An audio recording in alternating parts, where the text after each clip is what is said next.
все готово, ми можемо починати. Чудово. Починаємо. Так, я вже почала. Починайте. Доброго дня. Я всіх вітаю на нашому просторі стійкості сьогодні. Сьогодні з вами буду я. Ви, напевно, всі звикли до Ані. Ані не буде сьогодні. В них немає світла, і вона боїться, що не зможе бути присутній на всій нашій зустрічі. Тому для тих, хто перший раз сьогодні... Починати. Чудово. Так, я вже почала. Починайте. Доброго дня. Я всіх вітаю на нашому просторі стійкості. Але це у вас дублюється.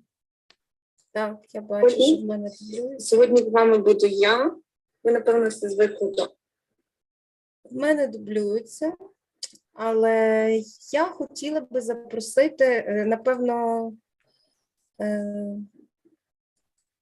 сказати тему нашої розмови сьогодні, так? Ми можемо просто почати, і зазвичай спеціалісти починають з легкої розминки, а тоді ми переходимо до запитання, тому можемо просто надати слово їм. Ну, тоді я хочу надати слово нашим терапевтам, яких ми дуже раді бачити. Дякую, Галя. So welcome everyone. We can start our today's meeting. Галя was just a little bit confused because she's not really used to doing this with us, but she's doing a great job, and we're going to be fine, Hala, I'm sure. So Ron, Stephanie, Teresa, Tanas, you can start the way you want, and then we can proceed to the question. Great. And is it Helena? Halina. Helena. My Aunt Helen of blessed memory, one generation removed from the Ukraine, was a wonderful person in my life. So I welcome you, Helena. We will miss Anna today and her brilliant presence and guidance, and it is a pleasure to welcome you. Так, Рон вітає всіх на нашій сьогоднішній зустрічі, і Галина, особливо вас, каже, що його тітка називалася Гелен, досить схожа, і була родом з України. І сподіваємося, що матимемо сьогодні чудовий такий зум, попри те, що немає з нами Ані, її мудрості нам не вистачатиме, але впевнена, що ми сьогодні теж дуже гарно і плідно і стійко попрацюємо. So on behalf of the Trauma Resource Institute, I would like to say that it's our pleasure to be here. I'm joined by Stephanie and Tanaz and Teresa, and we say hi and welcome you all to the broadcast today. Рон вітає всіх, хто нас сьогодні слухає в цьому зумі і в живій трансляції, всіх, хто потім буде дивитися на записі в Ютубі. Каже, що для них це велика честь бути з нами, і ми насправді дуже вдячні за їхню підтримку. Вже скільки тижнів ми працюємо в цих просторах. З Роном сьогодні також від команди Інституту травмостійкості працюватимуть Стефані, Тереса і Танас. I invite everyone to join us in a moment of silence as we think about those near and dear to us and the good people in the world who are trying to make things better. Почнемо ми традиційно з хвилинки стишення. Можемо подумати, присвятити цю хвилинку думкам про найдорожчих людей для нас, а також також думкам про тих людей, хороших людей у всьому світі, які намагаються виправити ситуацію на краще.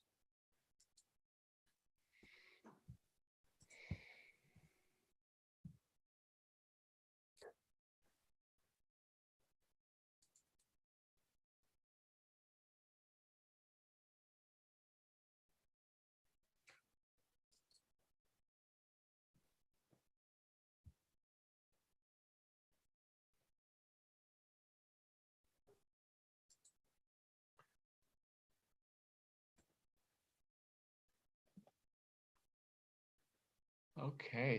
Well, we had one question, and as an introduction to that question, Teresa was going to lead us in a resourcing exercise. Отже, на сьогодні є одне запитання, і перш ніж почати давати на нього відповідь, Тереза проведе для нас практику ресурсності.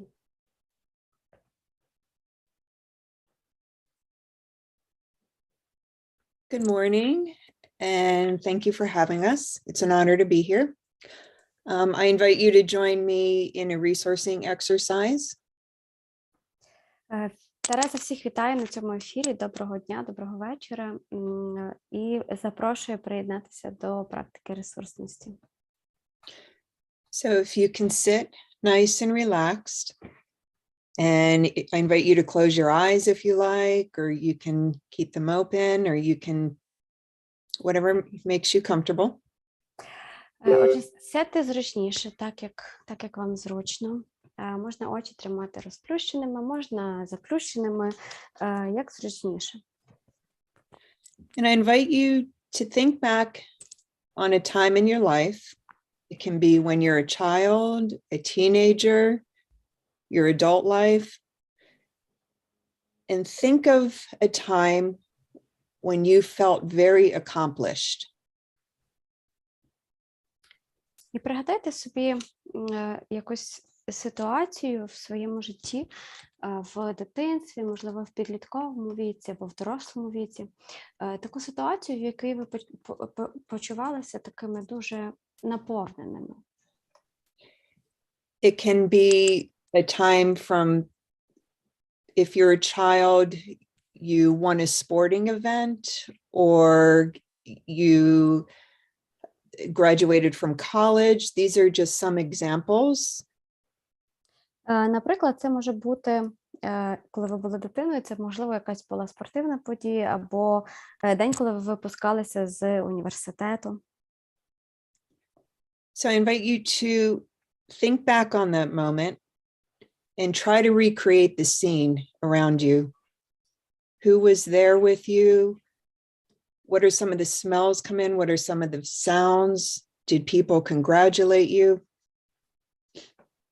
Спробуйте пригадати цю сценку, цю подію в деталях, відтворити її в деталях у своїй пам'яті. Хто був з вами поруч? Які запахи вас оточували? Що ви бачили? Можливо, люди вітали вас із цими досягненнями. I invite you to sit with that moment of accomplishment for just a moment and how that made you feel. І побудьте трошечки у цьому відчутті такого власного досягнення, власного наповнення. Зануртеся в нього.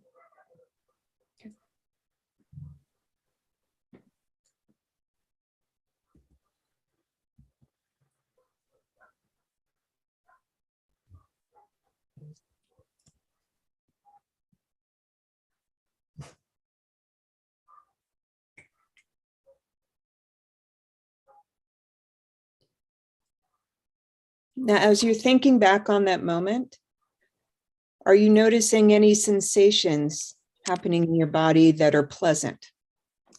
І коли ви пригадуєте цей сюжет, цей момент, спробуйте відчути якісь приємні відчуття на рівні тіла. Точніше, не відчути, а ідентифікувати, чи є на рівні тіла якісь приємні відчуття. Are you experiencing any sensations that are neutral? Можливо, ви переживаєте якісь самовідчуття, які є нейтральними.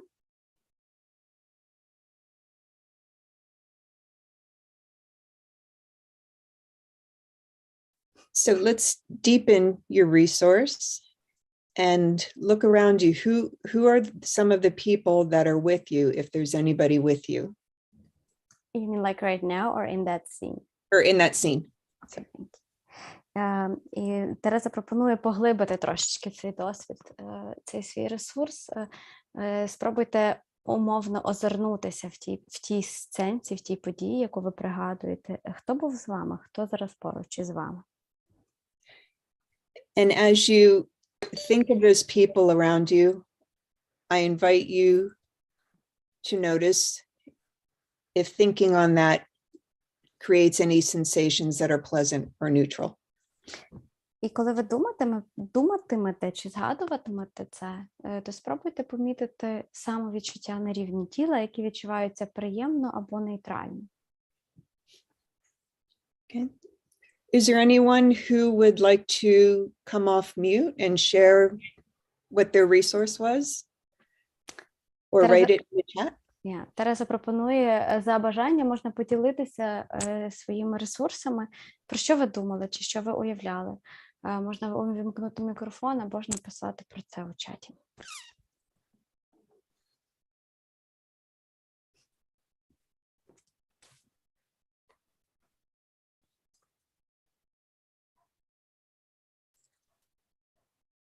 Я можу сказати, про що я думала і що я відчувала. Мені чомусь пригадалася моя поїздка в дуже гарне місце, Банф в Канаді. Там була конференція по використанню нових технологій в навчанні. Я пам'ятаю, що я дуже гарно виступила. І я собі згадала цей день, коли я вийшла після презентації і просто була щаслива. А біля мене були дуже-дуже гарні гори, тому що це дуже гарне місце в Альберті, в Канаді. Я не знаю, треба було, мабуть, англійською сказати. Ні, англійською говорити робота моя. Дякую. So Halina shared her experience of her resource. She remembered the day when she spoke at a conference about new technologies in education in Canada, in a nice place somewhere in Canada. And she says that she remembers this feeling of being really happy after her presentation, and she went out of the location and looked at the mountains and felt really, really happy. That's great. The mountains always make me happy too. That's true. Same here. Гори, каже Тереза, теж її завжди так наповнюють і допомагають почуватися щасливою. That's great. And I saw another hand. Somebody wanted to share? Ще хтось хотів поділитися? У нас була всім добрий день, я повернулась, і у нас була рука від пані Тетяни. Пані Тетяна, якщо це для вас ще актуально, ви можете увімкнути мікрофон. So Anya says hello, she's back. And but Tetiana wanted to say something. Yeah, go ahead. Пані Тетяна, говоріть. Добрий день, ви мене чуєте? Так, ми вас чуємо. Я згадала своє дитинство, і дуже мені, знаєте, зараз боляче згадувати, тому що я втратила близьку людину дуже недавно. І ось ці відчуття були такими приємними, теплими. Запитали, чи вони були нейтральними. Ні, вони були дуже такими насиченими, дуже емоціональними. Дякую вам, пані Тетяна. So Tatiana was saying that as she was doing this practice, she remembered something from her childhood, and those memories were very, very sweet and nice. But then she started crying as she said that she lost her dear person really recently, so this also made her feel very sad. But as you were asking about those sensations, if they were pleasing or neutral, she says they were very warm and sweet, but at the same time very emotional. Stephanie? So I think that what Tatiana is sharing is really just highlighting some of the complex nature of resources. Так, каже Стефані, що те, чим поділилася пані Тетяна, це якраз історія про те, що ресурси, вони дуже мають таку досить складну природу. Many times as human beings, we have these things in our life that carry both happy and sad. Elaine even talks about tears, those sweet tears and those salty tears. And it sounds like in this moment, maybe she's experiencing both. І йдеться про те, що багато спогадів у нашому житті, багато речей можуть викликати двоякі емоції, як позитивні, такі щасливі, так і емоції суму. І Лейн також часто про це говорить на наших зустрічах, про те, що деякі ресурси викликають такі сльози, але це приємні, теплі сльози, а іноді і не дуже приємні. And I want to acknowledge and respect the sadness and the loss that she's feeling. It's okay to feel those things and to recognize those within ourselves. І Стефані каже також, що вона хоче відзначити і каже, що бачить і поважає оцю втрату, пов'язану з вашим ресурсом, пані Тетяно, і ваш сум пов'язаний із цим. Вони є, і це дуже добре, що ви також їх помічаєте, тому що не можна їх відкидати чи знецінювати.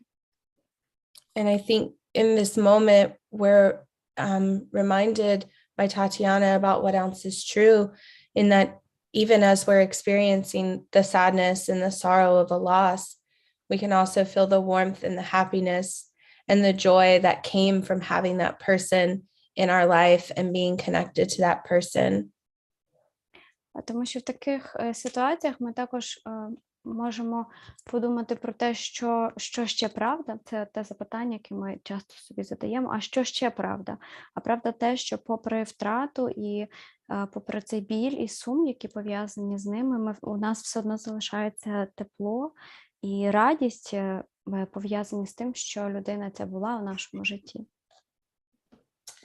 And I think that I would just like to invite Tatiana to spend a moment, if she can, noticing those sensations of warmth. Stephanie? Yeah. Go ahead, Ron. Yeah. So Tatiana, would you be willing to share with us the name of your friend? Так, і Стефані каже, що пані Тетяно, було б добре, щоб ви також приділили увагу цим теплим самовідчуттям, про які ви говорили. А Рон запитує, чи ви можете поділитися з нами іменем своєї близької людини, яку ви втратили. Так, це Василій. Yeah, his name is Василь. Vasily. And can you ask Tatiana what is the pleasant memory that she recollected? І пані Тетяно, Рон запитує, який приємний спогад ви собі пригадували?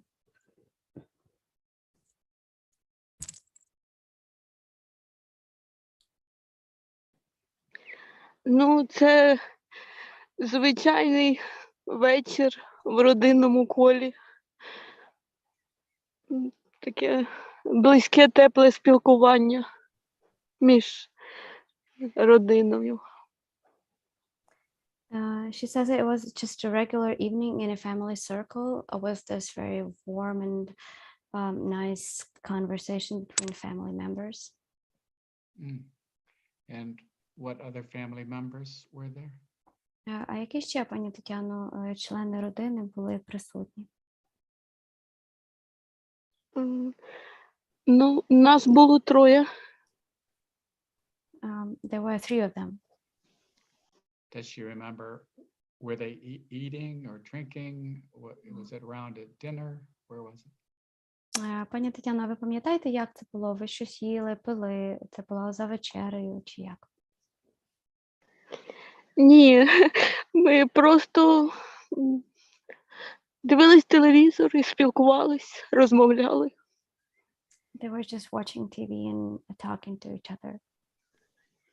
And was it in her home, their home? А це було у вас вдома чи в когось вдома? У нас вдома. In her home. Does she remember where she was sitting or what she was doing and where they were sitting? А ви пам'ятаєте, де ви сиділи, де сиділи інші люди, що ви робили конкретно? Так, пам'ятаю. Yeah, she says she does. And does she recall sensations of comfort or warmth that she had from that day? Чи пам'ятаєте ви відчуття на рівні тіла, того тепла чи затишку, яке ви переживали у той вечір? Так, тепло, такий спокій. Yeah, she says she remembers warmth and peace. Can you ask her where in her body she notices that warmth and peace? Пані Тетяно, спробуйте віднайти, де саме в тілі, на рівні тіла, де ви відчуваєте це тепло і цей мир, спокій. Мається на увазі зараз, в цю хвилину. Угу.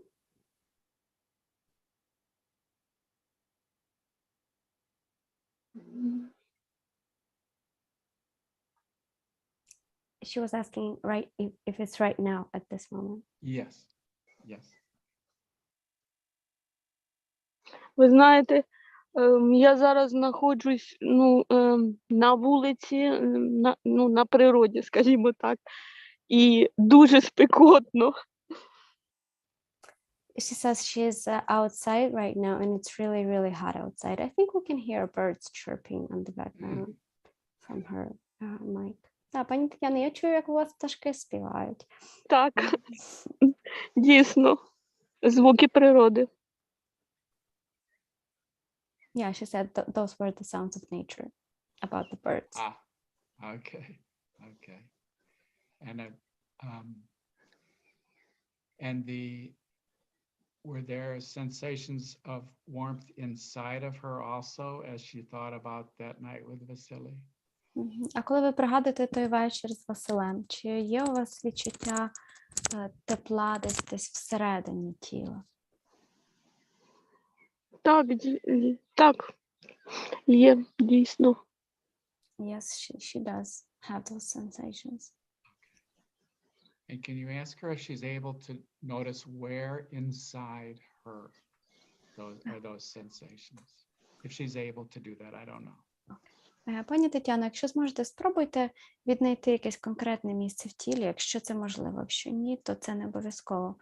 Де саме відчувається оце внутрішнє тепло, де воно розташоване?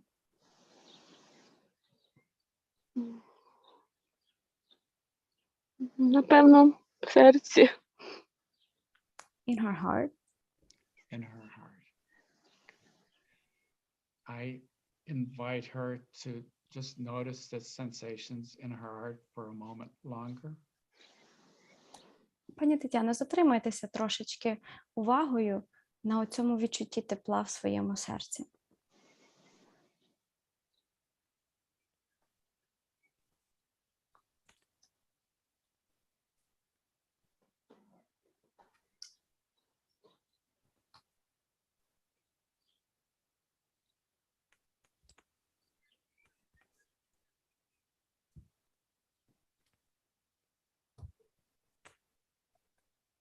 And maybe ask her if the warmth of the sun connects with the sensation of the warmth in her heart, if she notices that. І, можливо, пані Тетяно, тепло сонця, каже Рон, якось поєднується з цим теплом внутрішнім, яке ви відчуваєте в своєму серці. Так, можливо, Рон, ви маєте рацію. Yeah, she says, maybe you're right, Ron.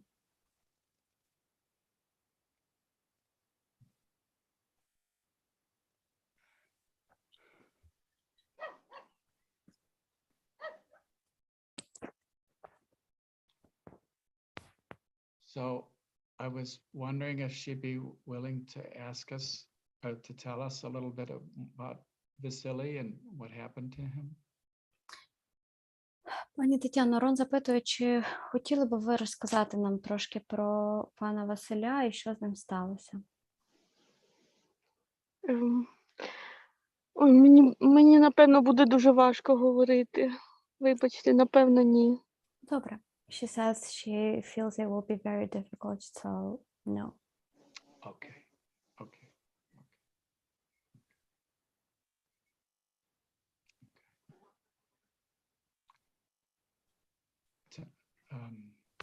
Let's Tatiana demonstrated that sometimes our resources have dual natures, as Stephanie was saying.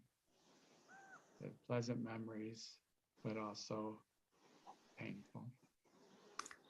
Так, пані Тетяна показала нам, що іноді ресурси можуть бути справді такого двоякого характеру, як вже казала Стефані, що деякі приємні спогади можуть насправді бути дуже болючими.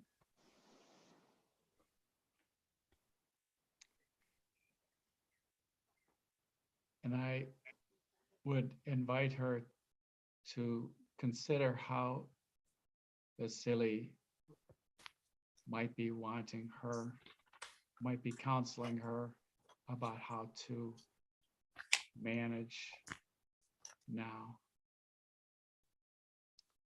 What words he would say about helping her get through.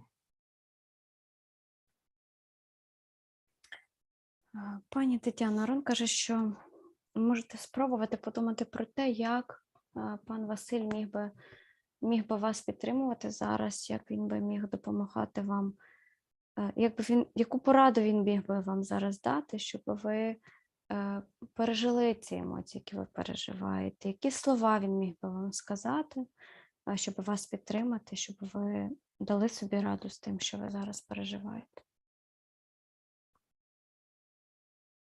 І я бачу коментар від Таназ у чаті про те, що їм дуже прикро за цю втрату вашу, пані Тетяно, і що серцем ми з вами.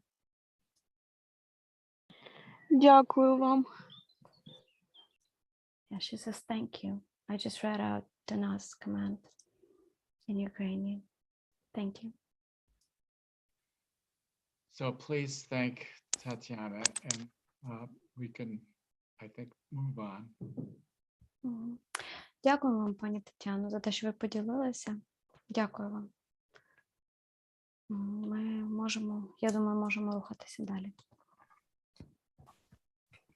I did see that there was a small comment in the chat earlier. I didn't know if we wanted to go back and make sure that was addressed as well. Yeah, sure. Окей, так, у нас ще є коментар від пані Софії у відповідь на запитання про ресурси, про те, що дитячі спогади завжди теплі, сповнені ласкою, тому що мене завжди оточували любов'ю і підтримкою. Дякую також за цей коментар. Sophia wrote about her resource, about her childhood memories that are always warm and sweet because she had been always surrounded with love and support.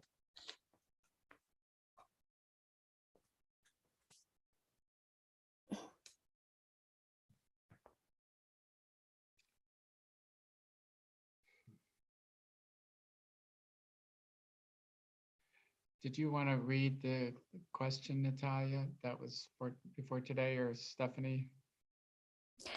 Yeah, I think Аня can do that as well. Аня, ми можемо перейти до запитання. Якщо ти можеш, ні, то я прочитаю. Так, я можу одну хвилинку.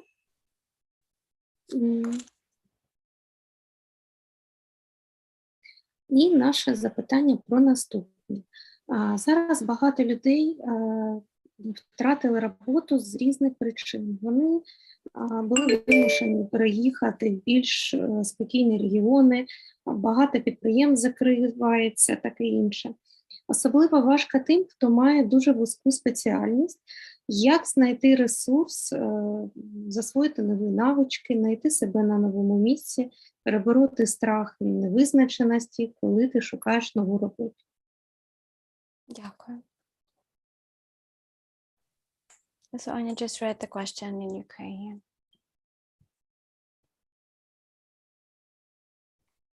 Tanaz, do you want to start discussing that?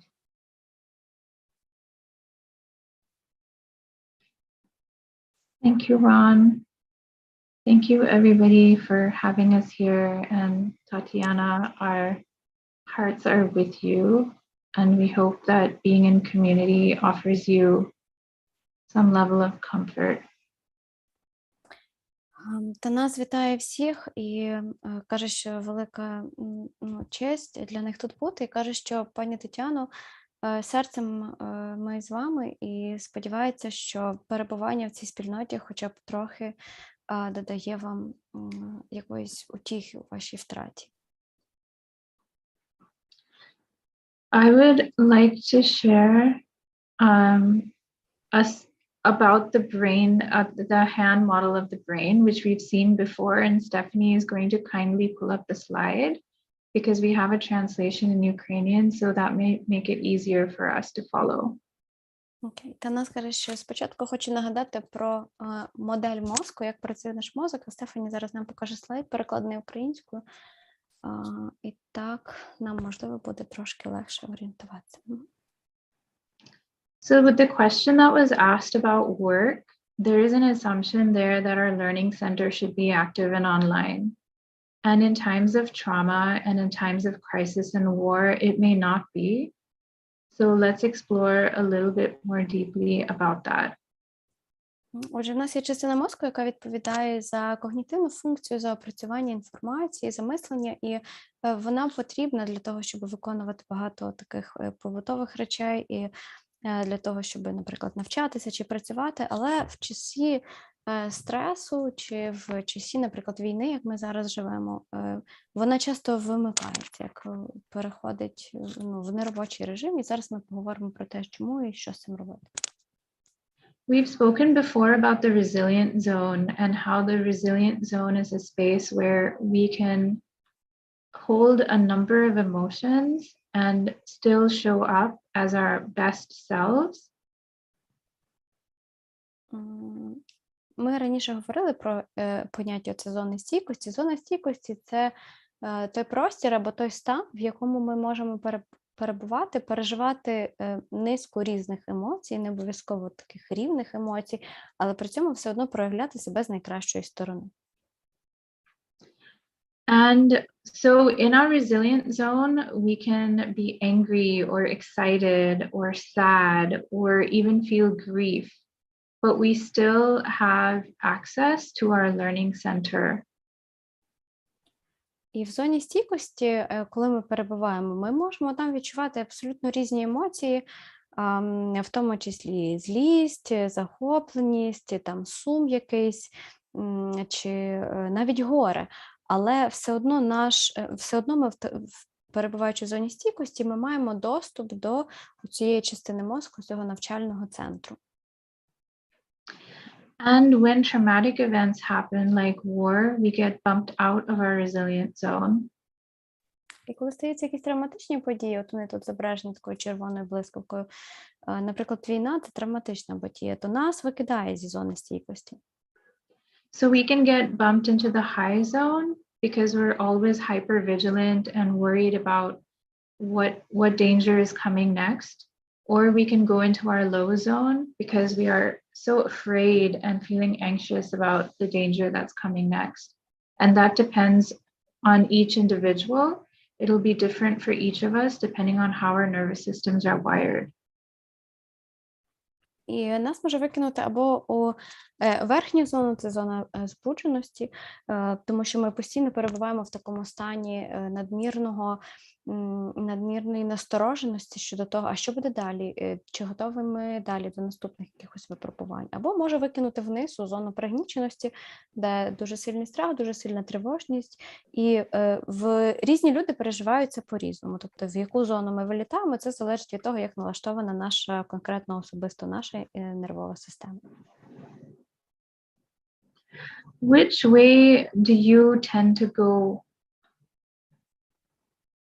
I'm just asking a general question if anyone in the audience would like to share about the high zone and the low zone and which way they tend to go. До нас поставила таке запитання до всіх. От як ви особисто, кожен і кожна з тих, хто нас зараз дивиться і слухає, куди вас викидає, як правило, в високу зону, в зону збудженості чи в зону пригніченості? Може, хтось хоче поділитися, то це можна зробити.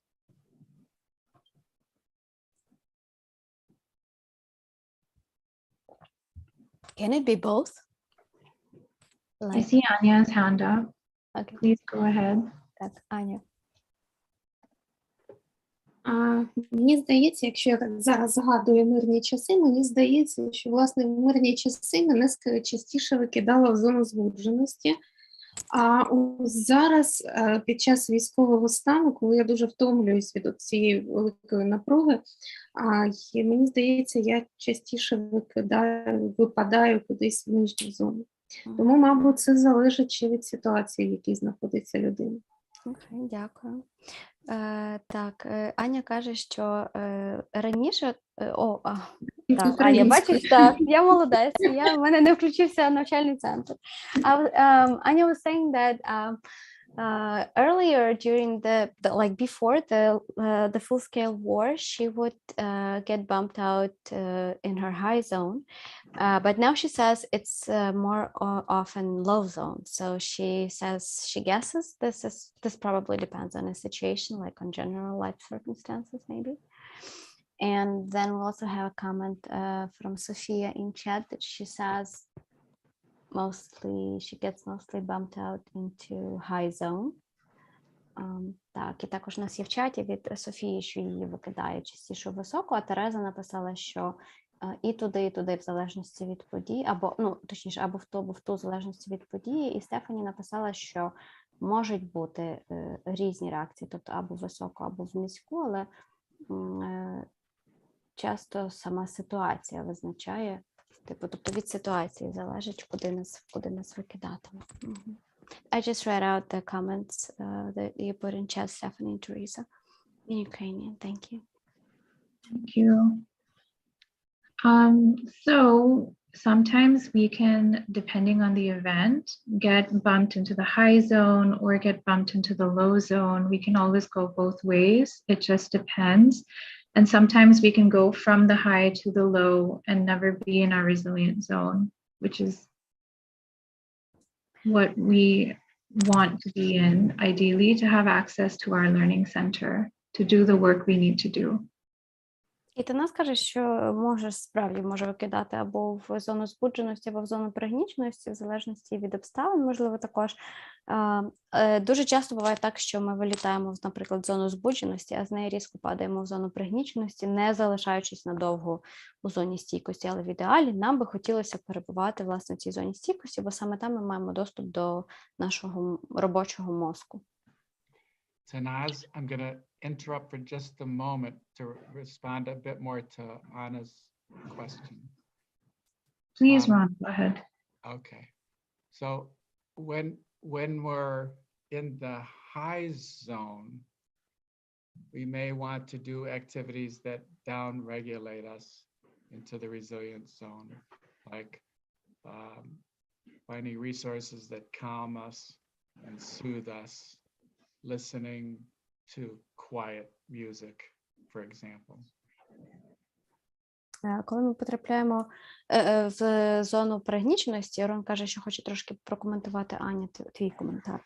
Коли ми попадаємо в зону збудженості, у високу зону, то нам хочеться робити щось, що трошечки притишує нашу нервову систему, наприклад, слухати таку спокійну музику, легку. And if we're in the low zone,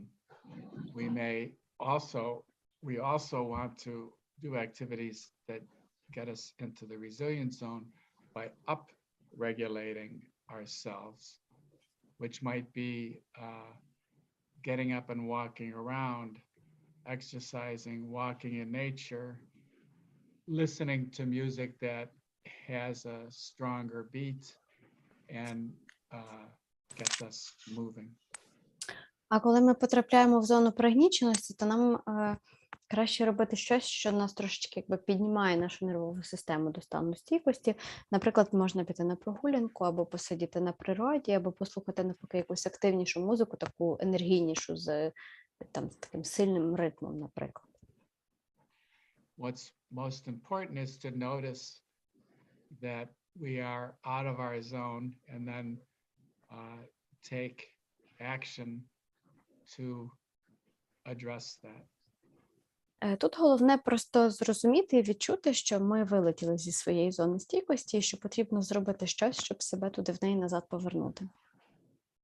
And that awareness of being bumped out of our zone and then doing something to re-regulate ourselves is what brings change into our nervous system.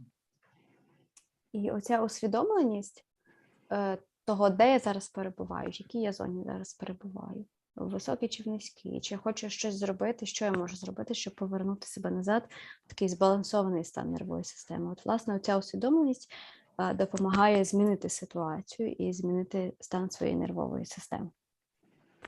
The goal is not to get stuck into the high zone or the low zone, and for us to be in charge of our nervous system and continually regulating ourselves. І задача наша в тому, щоб не застрягнути у зоні пригніченості або в зоні збудженості, щоб не зависнути там надовго, і щоб це ми були головними в цій ситуації, щоб ми вирішували, що ось я там бути не хочу, я хочу збалансувати свою нервову систему і повернутися в стан стійкості. Now back to Tanas. Thank you. Thank you, Ron, for your guidance. Yes, one of the most important things I wanted to highlight here is that it is so normal to get bumped out of our resilient zones, even in regular situations where there's no war and there's no crisis. It happens to all of us. It's universal. Танас каже, що насправді вилетіти з зони стійкості – це абсолютно нормально. Люди постійно випадають із неї, навіть коли не переживають війну чи якусь серйозну кризу. Це універсальне явище, яке стається з усіма живими людьми. It's not about being weak or having any kind of, mental weakness that this happens. It happens to all of us, and especially during war and crisis, it's going to happen with more frequency. So please know that that does happen, and it's absolutely the way the brain is wired and normal.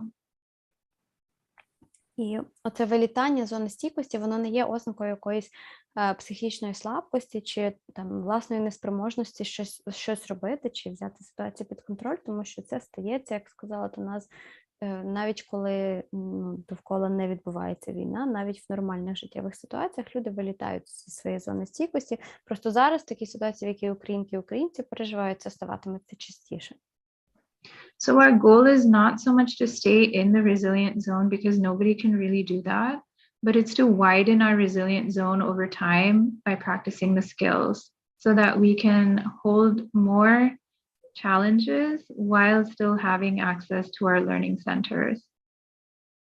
Тому завдання не в тому, щоб постійно залишатися в зоні стійкості, адже це майже неможливо, а завдання в тому, щоб цю зону стійкості максимально розширити, і цього можна досягнути, якщо постійно практикуватися в навичках, про які ми говорили на багатьох попередніх семінарах, і в такому стані з ширшою зоною стійкості людина здатна приймати і вирішувати значно більше викликів.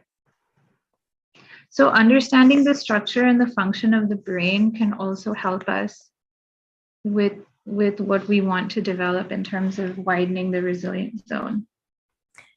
І оце розуміння того, як працює нервова система, воно, власне, може допомогти цю зону стійкості розширити. The brain is a very complex system. We have 100 billion cells and so many connections, but for the purpose of understanding its structure and function, we are going to talk about 3 parts of the brain through Dr. Dan Siegel's hand model.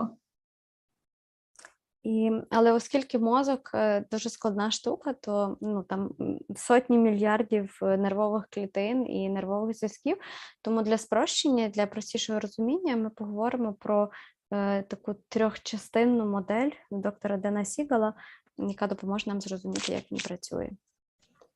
So we start at the base. This is our spinal cord.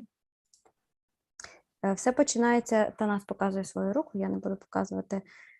Все починається з базової частини, це у нас спинний мозок. Then this area of our lower palm is what's called a survival brain. Ця частина на нижній частині долоні – це є мозок виживання. This is where survival functions happen. So it's where the fight, flight, freeze response occurs, but it is also where automatic functions are carried out unconsciously, like breathing and our heart pumping. В цій частині відбуваються всі реакції, пов'язані з виживанням. Бийся, біжи, оце замри, всі ті реакції, про які ми також раніше говорили, і про які ви теж знаєте, а також там відбуваються всі автоматичні функції в нашому організмі. Наприклад, ця частина контролює дихання, воно відбувається підсвідомо, серцебиття. So our survival brain is designed to help us survive, and it works in sensory language. Тож ця частина мозку, вона створена таким чином, щоб допомогти нам вижити. І вона працює, точніше, спілкується мовою чуттів.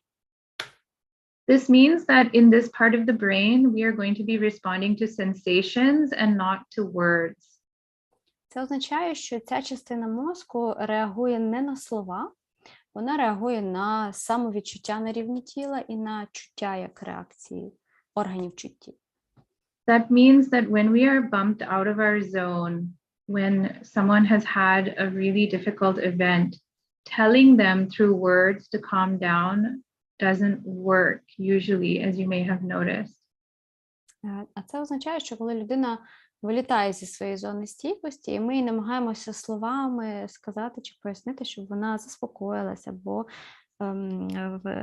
просто якось словами її втішити, то дуже часто це не працює, і ви, напевно, це також знаєте зі свого досвіду.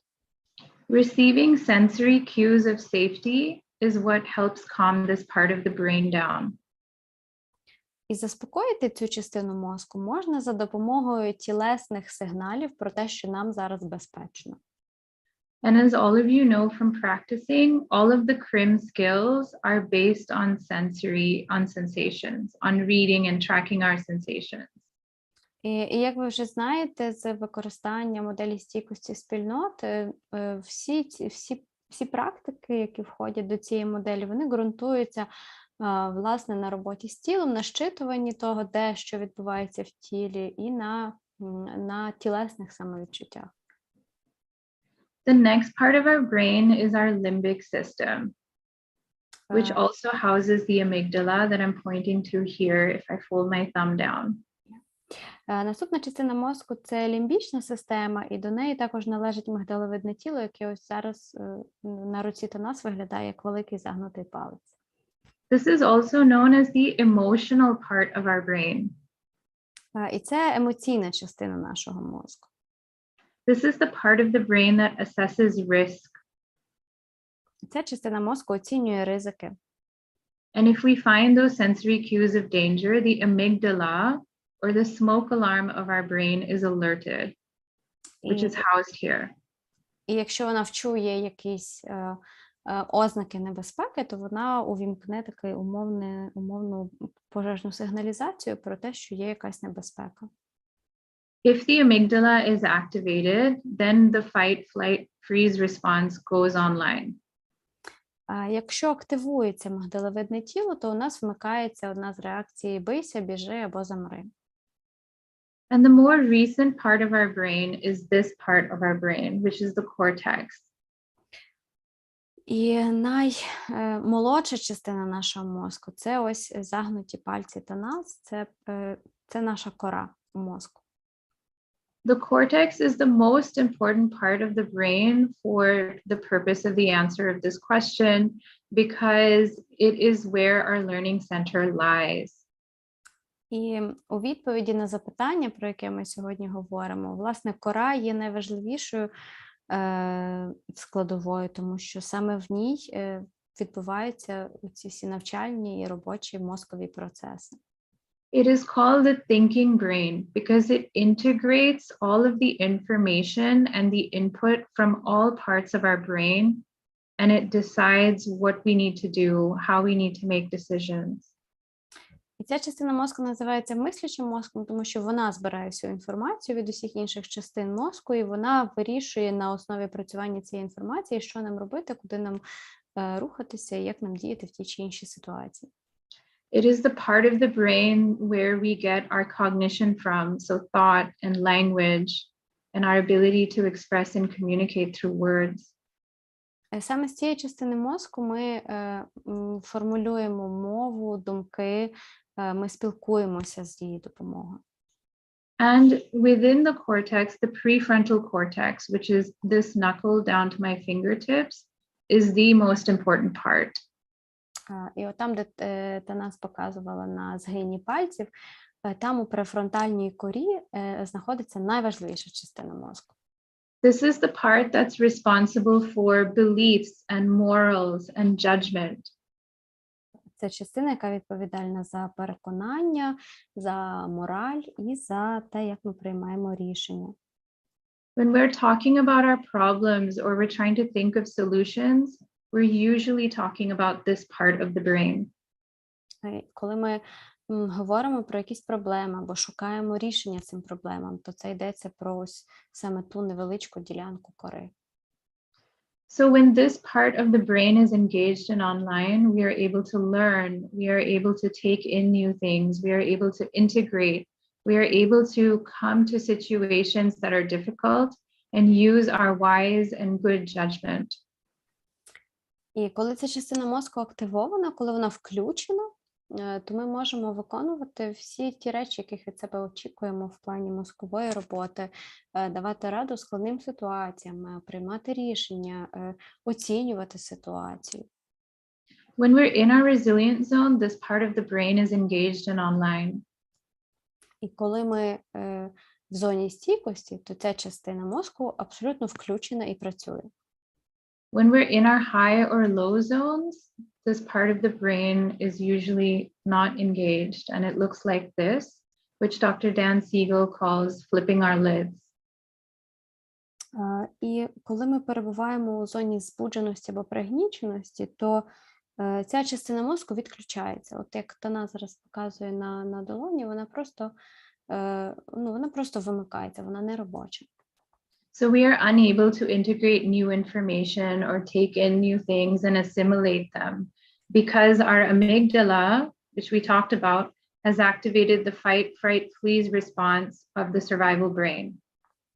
І коли ми в такому стані мозку перебуваємо, точніше, коли наш мозок перебуває в такому стані, ми не можемо сприймати нову інформацію, ми не можемо її обробляти, приймати, засвоювати, тому що в такій ситуації активована ця внутрішня частина мигдаловидне тіло, яке активує реакції виживання.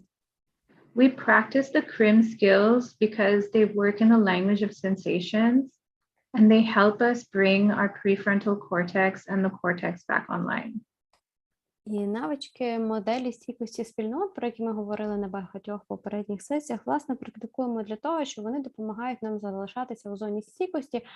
І в цій зоні стійкості наша префронтальна кора, вона здатна працювати значно краще. So with continued practice, we have more access to our learning center. And we also have an ability to keep widening our resilient zone. Тож, якщо ми будемо регулярно практикувати навички моделі стійкості спільнот, то ми не просто зберігатимемо цю ефективність нашого мислячого центру мозку, а також будемо розширювати власну зону стійкості. And that's incredibly important because if we're in our higher low zones, we will not be able to address a lot of the things that this question is asking. І це дуже важливо, тому що коли ми вилітаємо у зону стійкості, у зону збудженості або пригніченості, то все те, про що йшлося в запитанні нашому сьогоднішньому про пошук роботи, про адаптацію на новому місці, це стає просто неможливим, мабуть, дуже важко. Thank you so much for listening so attentively. I hope that what we share is helpful to you and that you understand that this is just the way our brains are wired, and hold yourselves with love and compassion during these really difficult times. Thank you. І Тана скаже, дякую за те, що так уважно слухали, і намагалися зрозуміти, тому що важливо розуміти, що саме так працює наш мозок, і інакше неможливо інакше функціонувати, ніж так, як він створений від природи. І не забуваючи про це, також приділяти собі любов і співпереживання, якщо у нас не все стається одразу в ці складні часи. Thank you, Tanaz.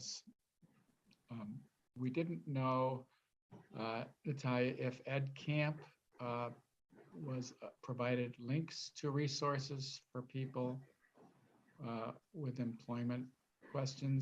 I don't know if you can ask Anna if that's something that she has references for. Аня,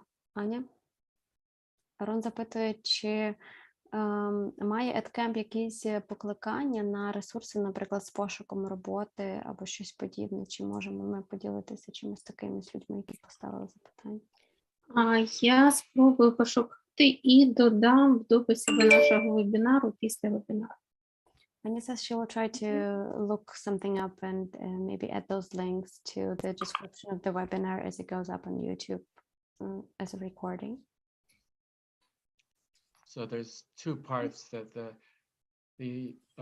what we're talking about is the ability of the person to process information, to think about their interests and abilities and skills, what gives them joy, and also what they enjoy doing that seems to have an effect on the world.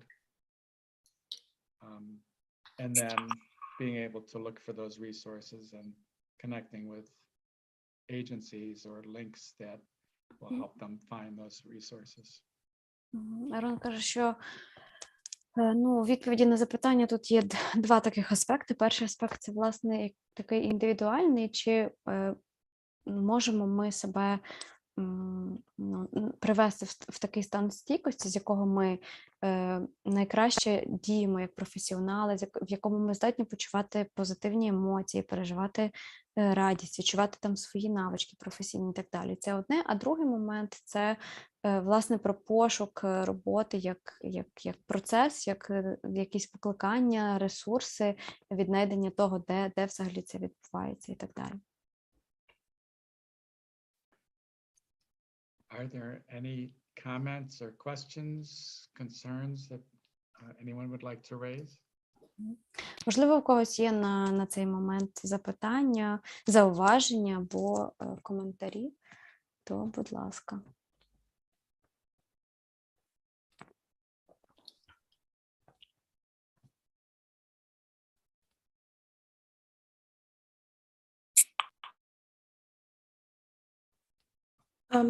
I have just a couple thoughts if no one else has anything at the moment. So the first thing I wanted to say is that I know a lot of times when we're talking about our jobs, they can be really closely linked to our identity and who we feel we are. Go ahead. Thank you. Стефані каже, що кілька моментів хочу зауважити, поки ні в кого немає коментарів чи запитань. Коли ми говоримо або думаємо про роботу свою, то дуже часто професія або робота, яку ми виконуємо, вони дуже тісно пов'язані з тим, як ми відчуваємо себе, хто ми такі, хто я є. Так. I know even in many times when we introduce ourselves, we may say, hi, my name is Stephanie, I'm a social worker, or we may say, hi, my name is Anna, I work for EdCamp. And so we're very closely linked to our jobs as part of who we are. І каже Стефані, що коли ми навіть представляємо себе, то дуже часто буває, що люди говорять, наприклад, там, привіт, я Стефані, я соціальна працівниця, або привіт, я Аня, я працюю в EdCamp. Тобто робота дуже тісно пов'язана з тим, як ми себе відчуваємо. And so when we lose our job or when our job is not working out the way that we had hoped, it can feel like a very personal loss because it's more than just what we do. It's a part of who we are, especially if it's something that we're really passionate about or something that we've created on our own. Тому дуже часто, коли ми втрачаємо роботу, або коли робота не така чи якось не так іде, як ми би хотіли, то це відчувається як особиста втрата, тому що робота або наша професія є часто для нас тим, ким ми є, особливо, якщо йдеться про якусь, наприклад, власну створену справу.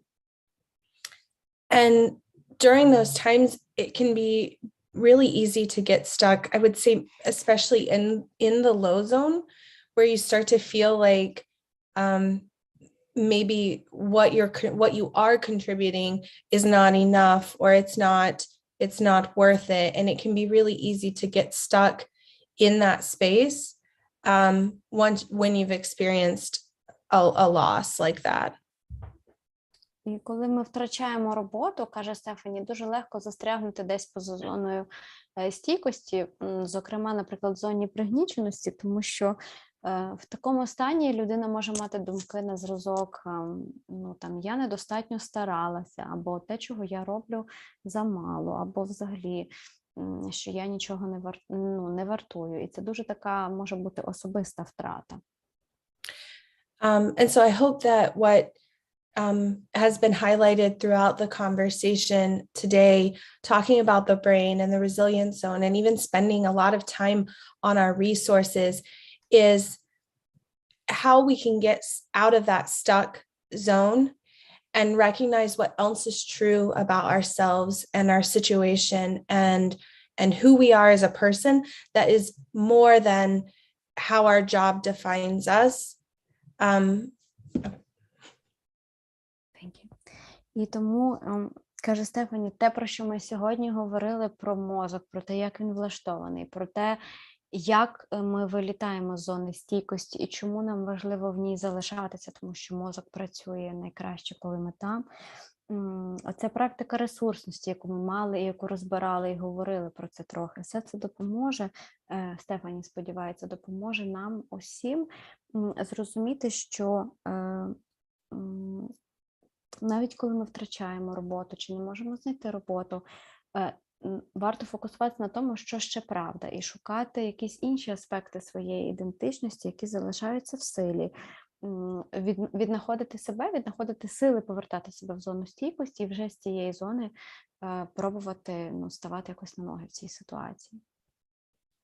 And that as we're able to find those times where we feel better or safer, and we're able to recognize that we're in our resilience zone, that those are the moments that we can start to process those next steps, because that thinking brain is engaged, and we can start moving and planning and doing the things that we need to do. Тому коли ми знаходитимемо в собі сили і можливості повертатися в цю зону стійкості, бути в ній, то саме з неї ми можемо починати думати про наступні кроки, як далі шукати роботу, як далі себе в цій ситуації поводити, тому що саме в ній, саме тоді в зоні стійкості працює наша оця мисляча частина мозку, яка допомагає опрацьовувати інформацію. And then I just wanted to mention briefly, for those who are in other countries right now and are looking for employment, the refugee agencies in most countries have some type of ability to connect people with jobs or educational opportunities. It's going to look different in every country, but the agencies that are there that are helping refugees would be a good resource. It may not be the dream job, but they may be able to connect you to people or places that can help you start figuring out those next steps. І також для тих, хто дивиться нас з інших країн, якщо ви були змушені виїхати, наприклад, з України, то в різних країнах працюють окремі агенції, які працюють з біженцями, і в них є точно якісь ресурси і можливості в плані працевлаштування, тобто інформаційні ресурси, які підкажуть, куди звертатися, можливо, навіть допоможуть з працевлаштуванням. Каже Стефані, що, напевно, це не буде робота мрії, але це, принаймні, буде якась можливість почати з чогось, щоб потім продумувати свої наступні кроки. I know on a prior call we had shared a list of different agencies in countries that were specifically offering services for Ukrainians. I don't have that handy, but I can see if I can find it. If I don't get it to you by the end of the call, I can try to get it to you later to share.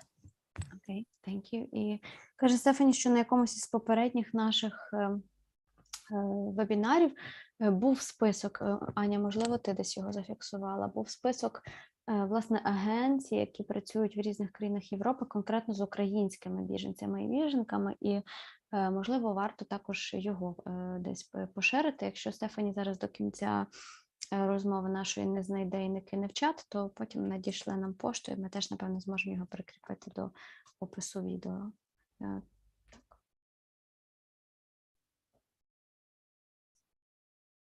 Ань, ти почула, не почула? Бо ти така трохи спантеличена. Добре. Так, все, я пошукаю і доєднаю також до того Ну, переліку. якщо ти знайдеш, то теж буде добре. Окей, Аня says she will try to find that too. Maybe she has that somewhere. Okay. Thank you, Stephanie. Thank you, Stephanie. Is there anything else anyone would like to add today? Так, чи є ще в когось бажання щось додати, прокоментувати чи запитати? Так, Танас написала нам коментар. Let me translate what Танас put in the chat.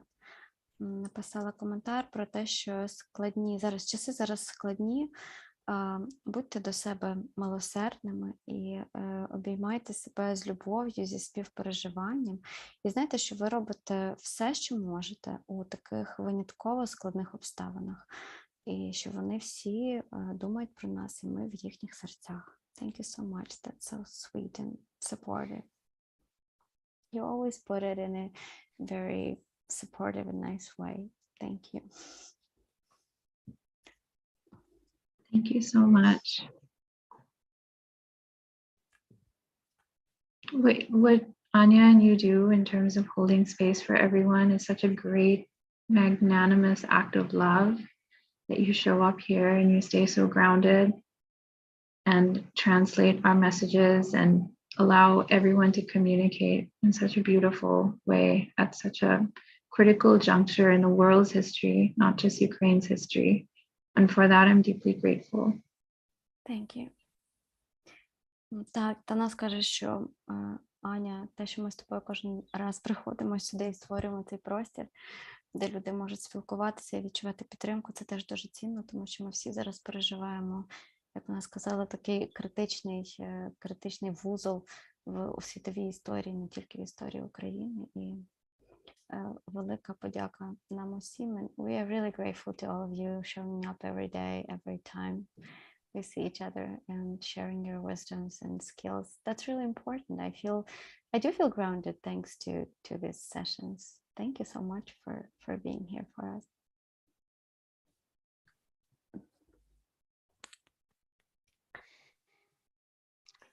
We're all in this together. Yeah. Thank you. Так, ми всі переживаємо це разом.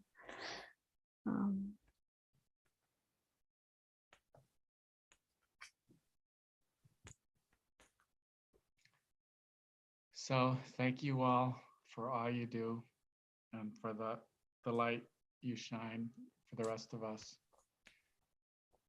And we will, as Tanaz says, hold you in our hearts and see you next time. Так, Рон каже, що вони думають про нас і тримають нас у своїх серцях, і побачимося наступного разу, це буде у наступну середу, так, тому що в понеділок у нас вихідний, дякую. Yeah, so we'll see you on Wednesday because Monday will be the day off. We hope you have a nice and sweet Independence Day weekend, and thank you again. Thank you to Nas for those blue and yellow hearts. I noticed that. Thank you. Thank you. Keep holding on to hope. Yeah, you too. Take care. Ань, ми вже всі майже попрощалися, чи ти ще хотіла щось сказати? Так, я хочу подякувати Стефані за той інсайт, який я сьогодні отримала. Це про те, що ми не тільки наша робота, і якщо повністю не поєднувати себе з цим, ми завжди знайдемо вихід з будь-якої ситуації. Дякую дуже. То будь-яка ситуація, яка стосується роботи, вона не має стати трагедією та заважати шукати вихід і виганяти нас в настільки стресову ситуацію. Я дуже дякую тобі за цей сьогоднішній інсайт. Дякую, Аня. So Anya was saying a huge thank you to Stephanie for the insight that Anya got from what you were saying. And she says the insight was that we are not what we do. We are not our job or our profession.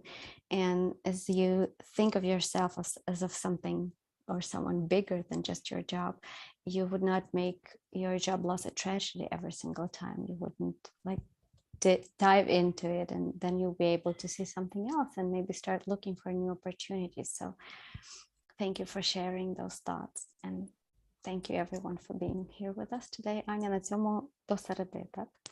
Так, до середи. Дякую всім нашим терапевтам, терапевткам. До зустрічі в середу. Yeah, so see you on Wednesday. Всім па-па.